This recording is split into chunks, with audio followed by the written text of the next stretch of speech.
사랑하고 축복합니다. 오늘은 출애굽기 12번째 이제 마지막 재앙. 우리가 지난주에 10가지 재앙의 말씀을 좀 봤는데요. 10가지 재앙이 뭐 여러 가지 특징 지을 수 있는 것들이 많이 있는데 이제 뭐 각각의 개별적인 재앙들에 대한 거를 저희가 뭐 너무 깊게 다루진 않고 그냥 이런 것들이 있더라 정도만 우리가 함께 봤습니다. 그거보다 중요한 게 뭐냐면 이 재앙이 가지고 있는 성격이 있다 그랬어요. 그거를 제가 세 가지로 말씀을 드렸는데 첫 번째는 계시의 성격이 있다 그랬습니다. 이 재앙들을 계속 겪어가면서 그 완악한 바로가 하나님을 알게 될 거다. 그 다음에 애굽에 있는 사람들이 하나님을 알게 될 거다. 그 다음에 또 하나 열방에 있는 사람들이 하나님을 알게 될 거다. 그 다음 마지막 너희 이스라엘 백성들 너희가 하나님을 알게 될 거다. 이거예요. 하나님께서 이 10가지 재앙을 계속 하나하나 하시는 이유는 9장 14절에 보면 온 천하에 나와 같은 자가 없음을 너희가 알게 하리라. 이거죠. 그러니까 하나님께서 왜 10가지 재앙을 지난주에 말씀드렸죠. 한 번에 하려면 한 번에 할 수 있을까요? 없을까요? 있습니다. 이스라엘 백성들 데리고 나오는 거요. 하나님께서 마음만 먹으시면 얼마든지 바로에게 막 가가지고 바로의 마음을 완악하게 강팍하게 하나님께서 안 하시고 얼마든지 하려면 그냥 바로 할 수 있으세요. 왜 애꿎은 애굽을 그렇게 막 징계를 내리면서까지 그렇게 해야 됩니까? 다 이유가 있다는 이야기죠. 첫 번째는 뭐라고요? 하나님을 알리시기를 원하셔서. 두 번째가 뭐냐면요. 하나님께서 이 애굽 땅이 그동안에 해왔던 우상 숭배에 대한 그 모든 것들을 심판하고자 하는 심판적인 차원이 있다 그랬습니다. 이건 이미 아브라함 때부터 하나님께서 예언하셨던 거예요. 아브라함 그 창세기 15장에 보면 너희 조상들을 400년 동안 너희 후손들을 400년 동안 괴롭힐 거다. 막 그러면서요. 그러나 때가 차야 되고 그 기한이 될 때까지 하나님께서 기다리시는 거죠. 그들의 악이 찰 때까지 기다리는 겁니다. 결국에는 애굽의 모든 신을 하나님께서 심판하신다. 지난주에 제가 이제 신들의 전쟁이라는 그런 의미로 말씀을 드렸잖아요. 네. 그래서 두 번째, 심판적인 성격이 있다. 그다음 마지막 세 번째는 구원은 있는데 하나님의 구원받을 자들과 구원받지 못할 자들을 구별하신다. 그래서 구별적인 차원이 있다 그랬습니다. 하나님의 구원은 택함 받은 자들에게만 임한다. 하나님께서 우리 모두를 구원하시는 줄 믿습니다. 그러면 이제 어떻게 생각하셔야 되냐면요. 나는 하나님께 선택받은 사람이다. 이스라엘 사람들은 자기들만 선택받았다 그러지만 예수님이 오신 이후로는 이미 우리도 다 선택받은 사람들인 줄 믿습니다.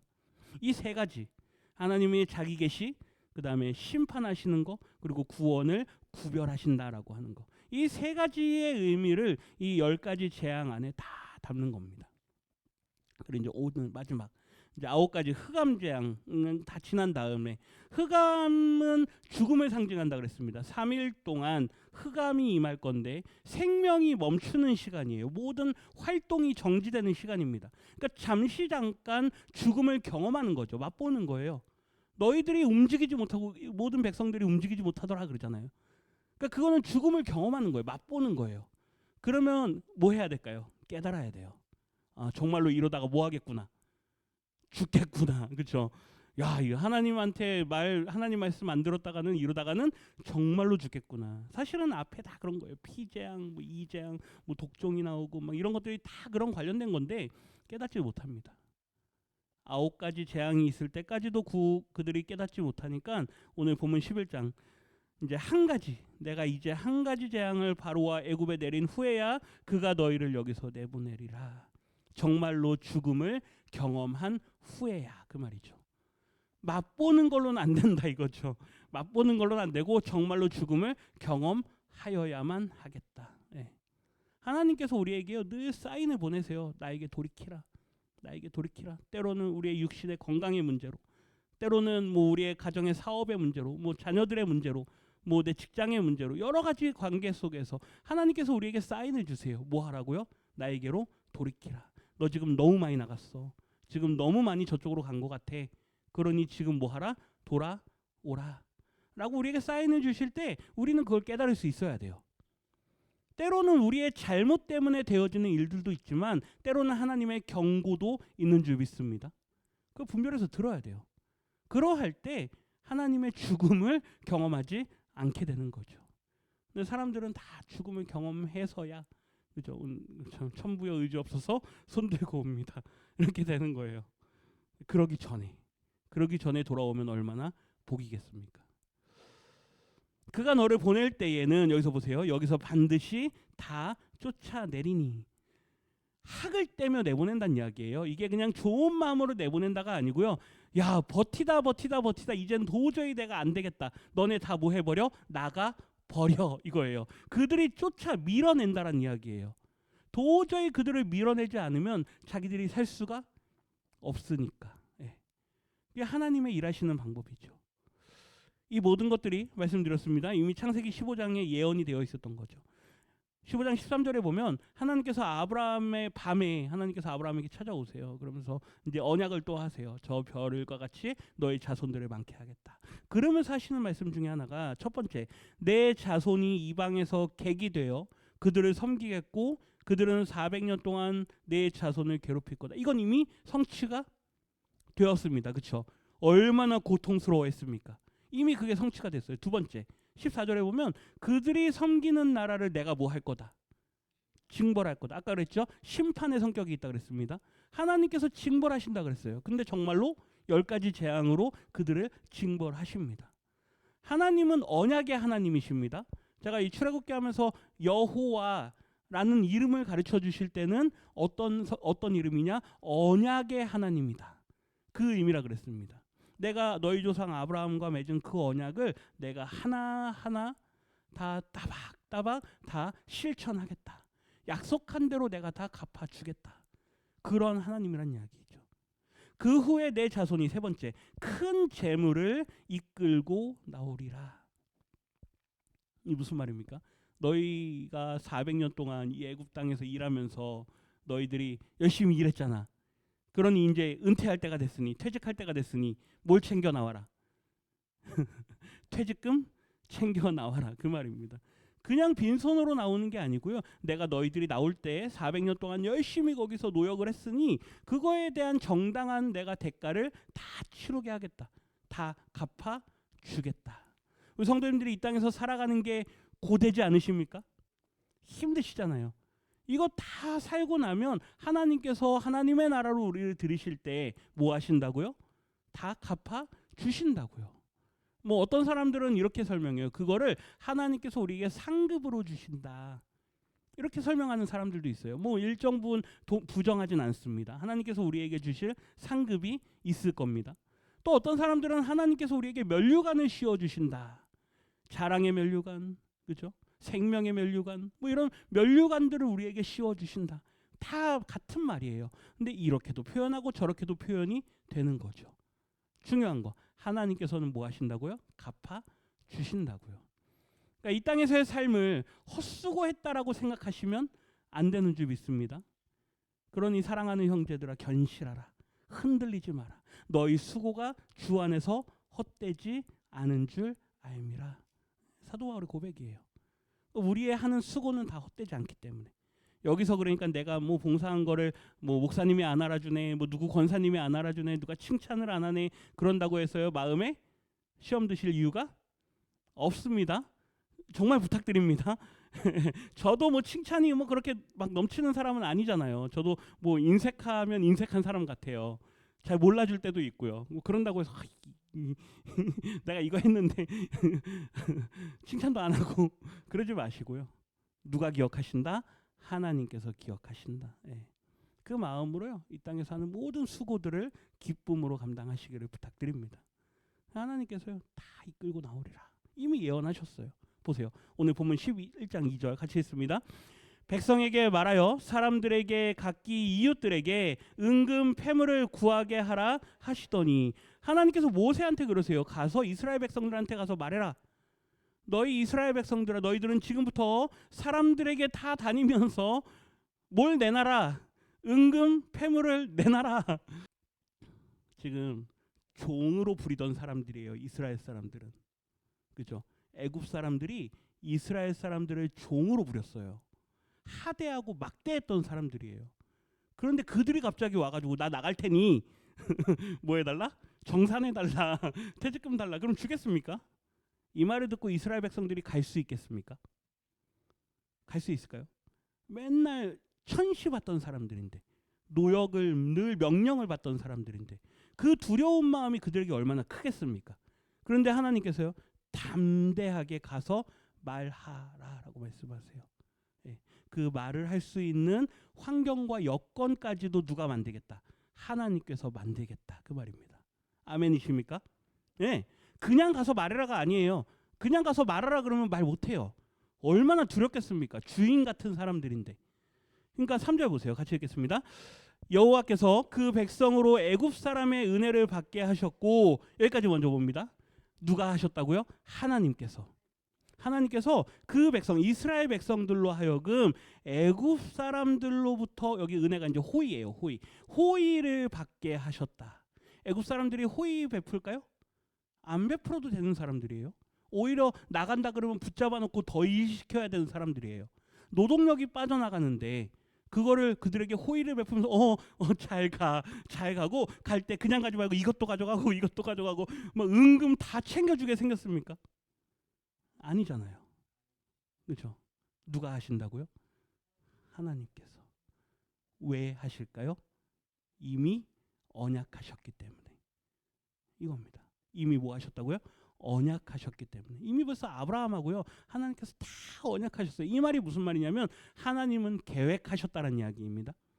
하나님은 우리 인생을 다 계획하십니다. 그러니 때에 맞게, 어떨 때는 내가 억울하게, 이거 보세요. 그 야곱의 자손들이 400년 동안이나 종살이 했어요. 얼마나 억울합니까?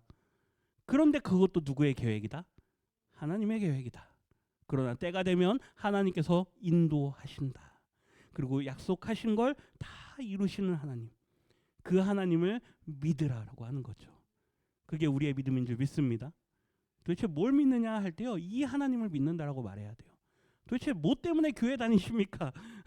왜 그렇게 주일날 열심히 교회 다닙니까? 사람들이 이해 못해요. 수요일도 가고, 그죠? 어떤 사람들은 새벽에도 가고. 왜 그렇게 열심히 교회를 다닙니까? 누구를 믿으니까? 이 하나님을 믿으니까.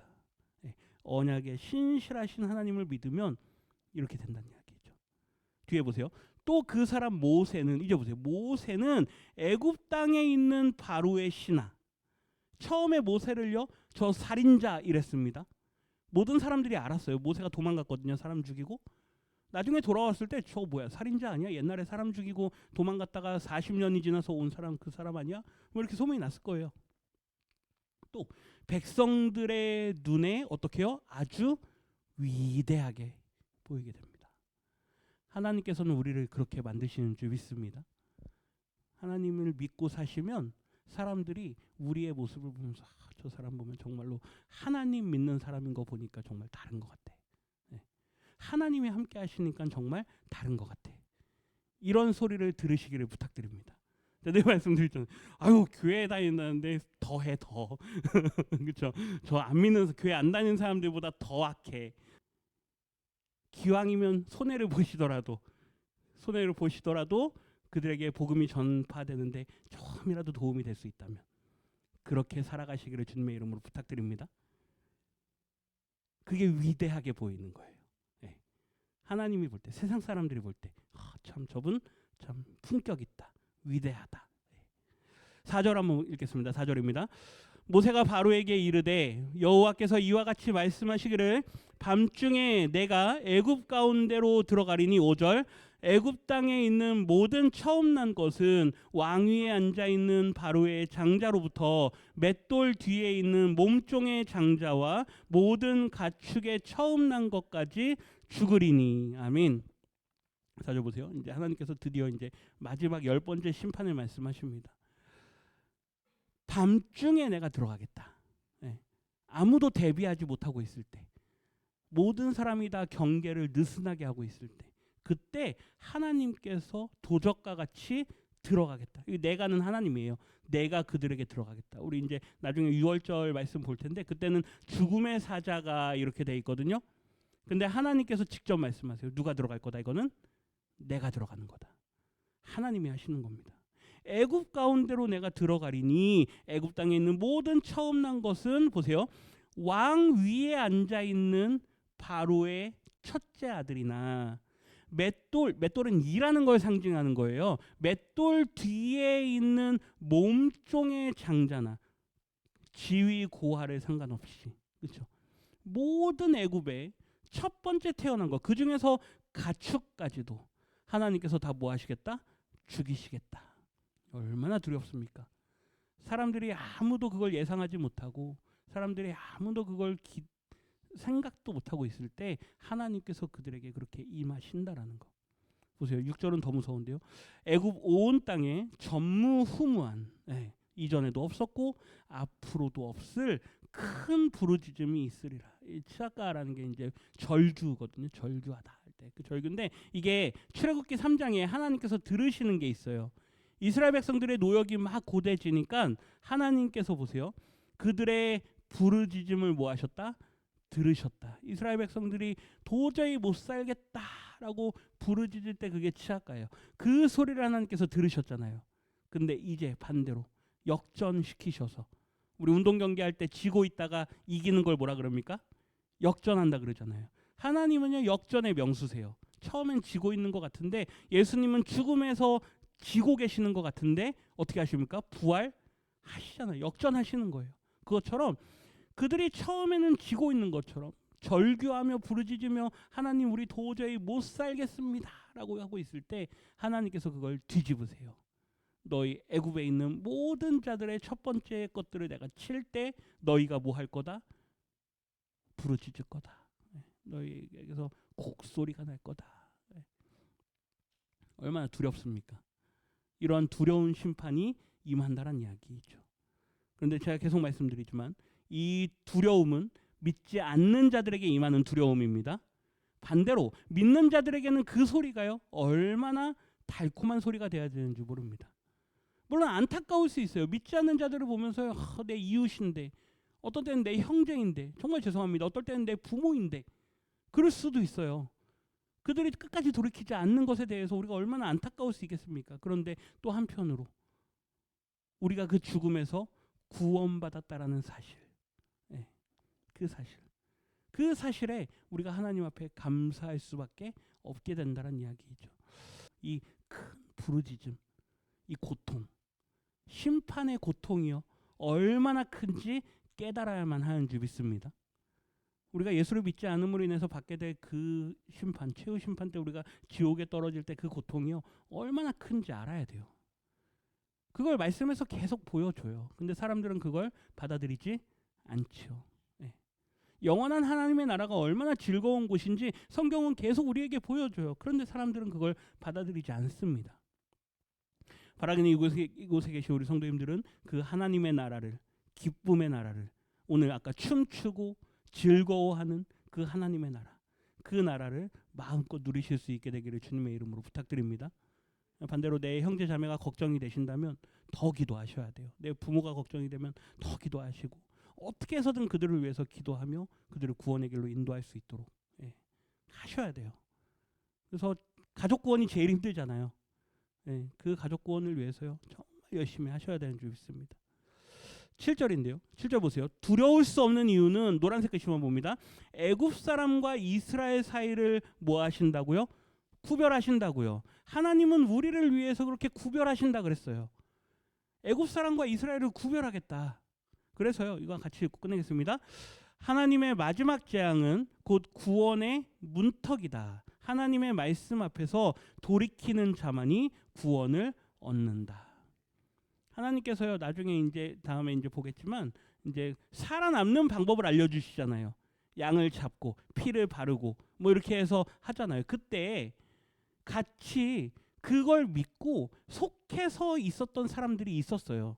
이스라엘 사람들이 아닌데 다른 잡족들이 있거든요. 성경에는 섞여 나온 자들인데 이제 잡족들이에요. 이스라엘 민족이 아닌 다른 사람들도 그걸 그냥 얼레벌레 믿었어요. 반신반의했겠지만 그래서 그들이 어떻게 합니까? 죽지 않고 섞여서 살아나온 사람들이 있어요. 구원의 문제 앞에서는 타협이 없습니다. 나의 노력으로 내 부모가 구원받을 수 없습니다. 그가 구원받도록 열심히 섬기고 복음을 전하고 구원의 길로 인도하는 일은 우리가 할 수 있어요. 그 수고를 해야죠. 그런데 그분의 믿음으로 하나님께서는 그를 구원하는 줄 믿습니다. 그러니 나의 믿음을 좀 보시고 하나님 좀 저랑 적당히 좀 타협을 좀 해주십시오. 아니에요. 우리에게 돌아오라 할 때 돌아오는 게 진리인 줄 믿습니다. 유일한 길입니다. 그래서 마지막 그 마지막 문턱, 구원의 마지막 문턱이 뭐냐? 하나님의 마지막 재앙이에요. 때가 됐다. 이제 내가 심판할 거다. 그러니 돌아오라. 그때 다 지체 없이 돌아오시는 우리 성도님들 되시기를 주님의 이름으로 축원합니다.